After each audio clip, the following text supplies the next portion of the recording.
आप सभी को मेरा नमस्कार। बहुत लंबे समय के अंतराल के बाद आज मैं आप लोगों के सामने यह कक्षा लेकर के पुनः उपस्थित हुई हूँ।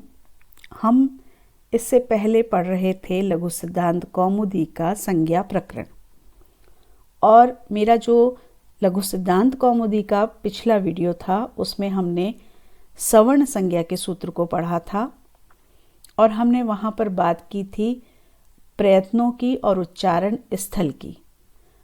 बाह्य प्रयत्न और आभ्यंतर प्रयत्न को हमने बहुत ही विस्तार से देख लिया था, लेकिन उच्चारण स्थल के कुछ सूत्र जो वास्तव में वार्तिक हैं उन्हें हम बहुत विस्तार से नहीं देख पाए थे। तो आज मैं आपके लिए लेकर के आई हूँ उच्चारण स्थल के यह सूत्र। सबसे पहला, अकुह विसर्जनीयानाम कंठः। अब देखिए इस सूत्र को समझिए तो यहीं से आपको इसका अर्थ निकल जाएगा। आपको इसका अर्थ अलग से देखने की आवश्यकता नहीं होगी। अकुह, अ अवर्ण, कु कवर्ग, ह कवर्ग, कवर्ग के पांचों वर्ण, ह हकार, विसर्जनीयानाम अर्थात विसर्ग, इनका जो उच्चारण स्थल होता है वो होता है कंठ।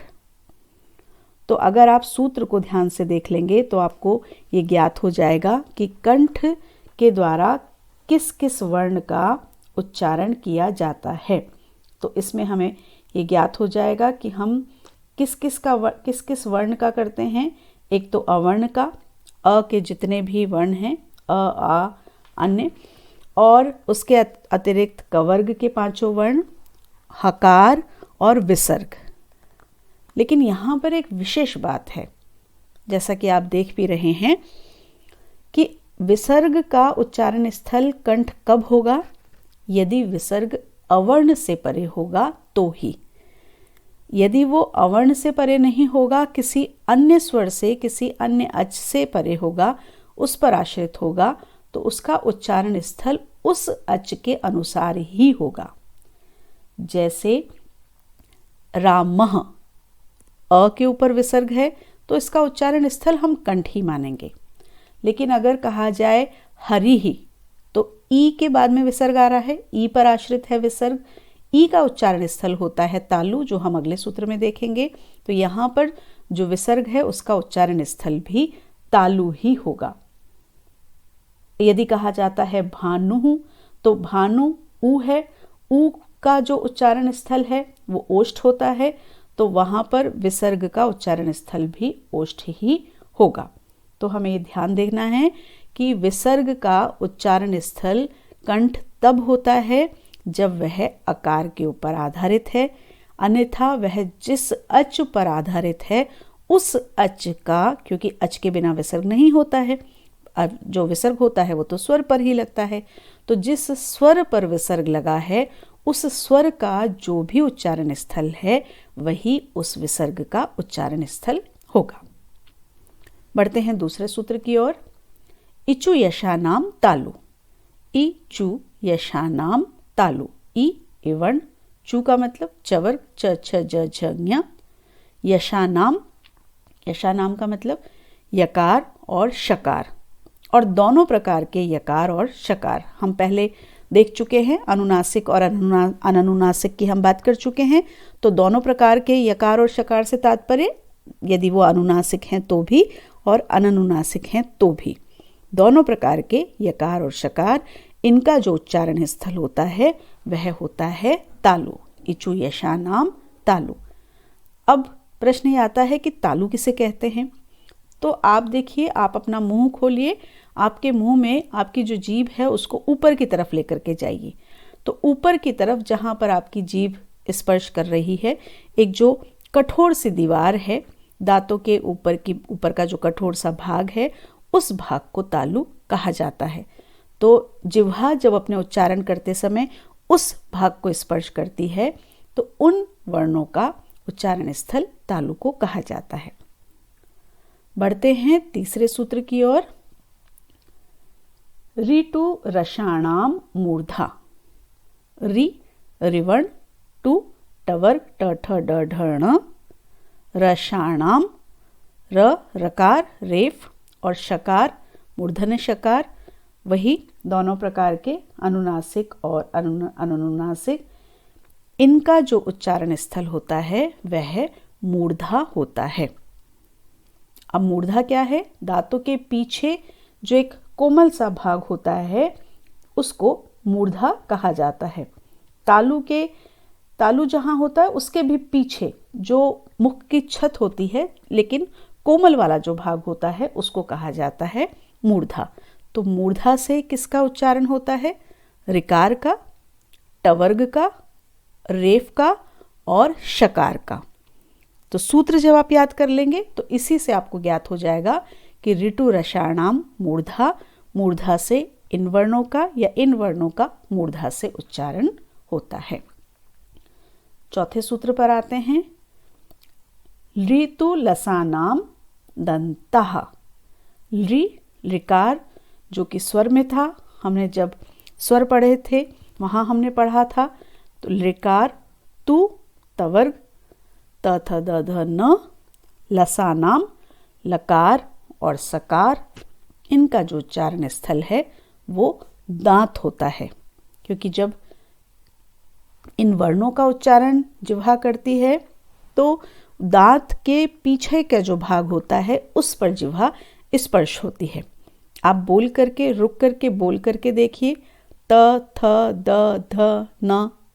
देखा, आपको स्पष्ट हो गया कि हमारी जो जिह्वा है वो बहुत ज़्यादा किसको स्पर्श कर रही है? दांतों को।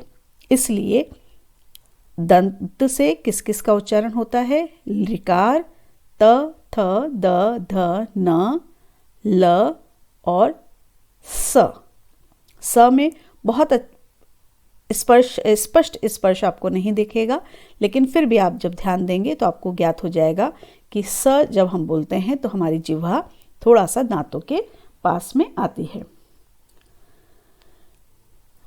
अब हम आते हैं पांचवें सूत्र पर।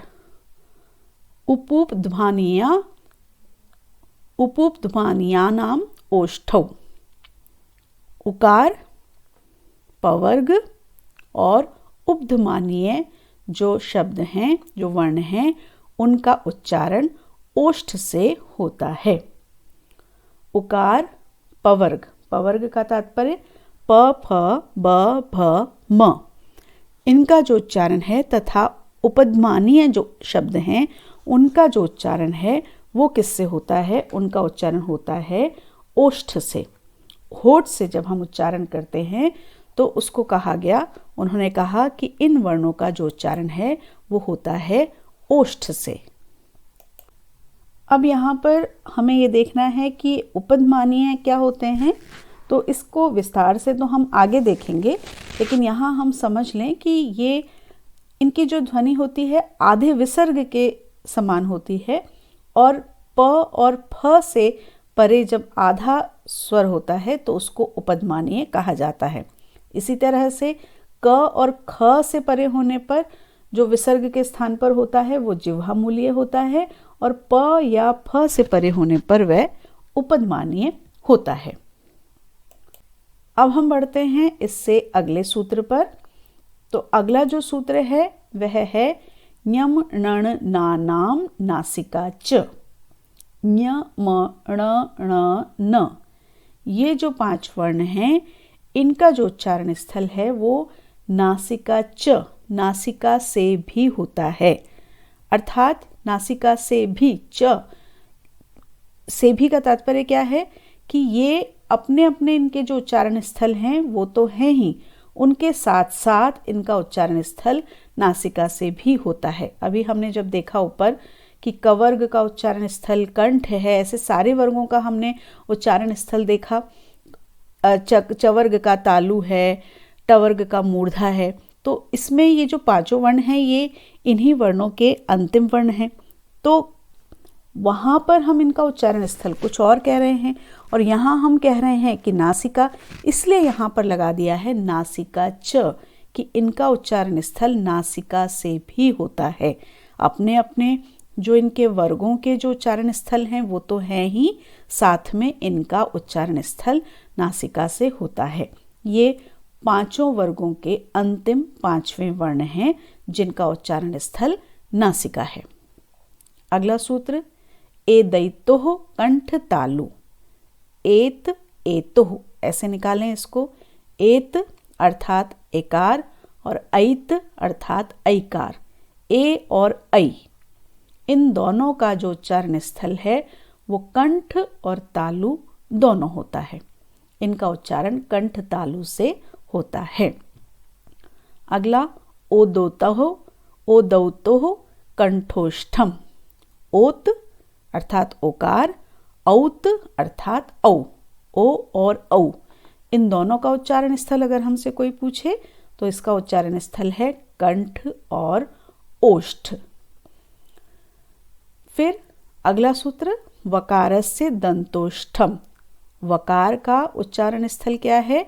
दंत ओष्ठ। दंत और ओष्ठ दोनों से उच्चारण स्थल होता है वकार का। हम बोलेंगे व, तो हम देखते हैं कि हमारा जो ओष्ठ है वो भी एक आकार लेता है और हमारी जो जिह्वा है वो दंत का स्पर्श करती है, तो वकार का उच्चारण स्थल है दंत और ओष्ठ। अगला सूत्र, जिह्वामूलीयस्य जिह्वामूलम। जिह्वामूलीय अभी हमने बात की थी, आधे विसर्ग के समान जो कवर और खवर क और ख से परे लगता है उसे जिह्वामूलीय कहते हैं। इसको भी हम आगे विस्तार में पढ़ेंगे। तो जिह्वामूलीय जो है उसका उच्चारण स्थल क्या है? उसका उच्चारण स्थल है जिह्वा का मूल, अर्थात जहाँ से जिह्वा प्रारंभ होती है, कंठ के जो निकट होता है वहाँ से इसका उच्चारण स्थल होता है, वहाँ से इसका उच्चारण होता है। नासिका अनुस्वारस्य। अनुस्वार का उच्चारण स्थल क्या होता है? हम जब अनुस्वार का उच्चारण करते हैं तो किसके द्वारा करते हैं? तो ये कहा गया नासिका अनुस्वारस्य। अनुस्वार का उच्चारण स्थल नासिका होता है। अनुस्वार किसे कहते हैं हम पहले समझ चुके हैं, लेकिन फिर से हम याद कर लें कि जब भी हम किसी स्वर के आगे देखते हैं कि उस स्वर पर कोई ऊपर एक बिंदी लगी होती है, एक चिन्ह इस प्रकार का बिंदी का लगा होता है, तो वो जो चिन्ह है उसको अनुस्वार कहा जाता है। तो ये हमारे 11 सूत्र हैं जिनसे हम उच्चारण स्थल को समझ सकते हैं। इन सूत्रों को आप अच्छे से याद कर लें। अगर आप इन सूत्रों को याद कर लेंगे तो आपको उच्चारण स्थल में कभी भी कोई भी कठिनाई नहीं आएगी, क्योंकि ये एक ऐसा प्रश्न है जो आपको सिर्फ आपकी बीए की पढ़ाई में ही नहीं, अपितु कोई भी कंपटीशन अगर आप देते हैं, कोई प्रतियोगिता आप देते हैं, उसमें हिंदी में भी, संस्कृत के साथ साथ हिंदी में भी उच्चारण स्थल बहुत सामान्य रूप में पूछे जाते हैं। तो आप इन सूत्रों को याद कर लें तो उच्चारण स्थल के नंबर आपके कभी भी नहीं कटेंगे। तो हम आज की कक्षा यहीं ख़त्म करते हैं। अगली कक्षा में हम इससे आगे बढ़ेंगे अगले सूत्र पर। जो सूत्र हमने सवर्ण संज्ञा का किया था उसका जो अगला सूत्र है उस सूत्र पर हम इससे आगे वाली कक्षा में बढ़ेंगे। तब तक आप इसको पढ़ेंगे। आपको कैसा लगा आप मुझे बताएंगे। धन्यवाद।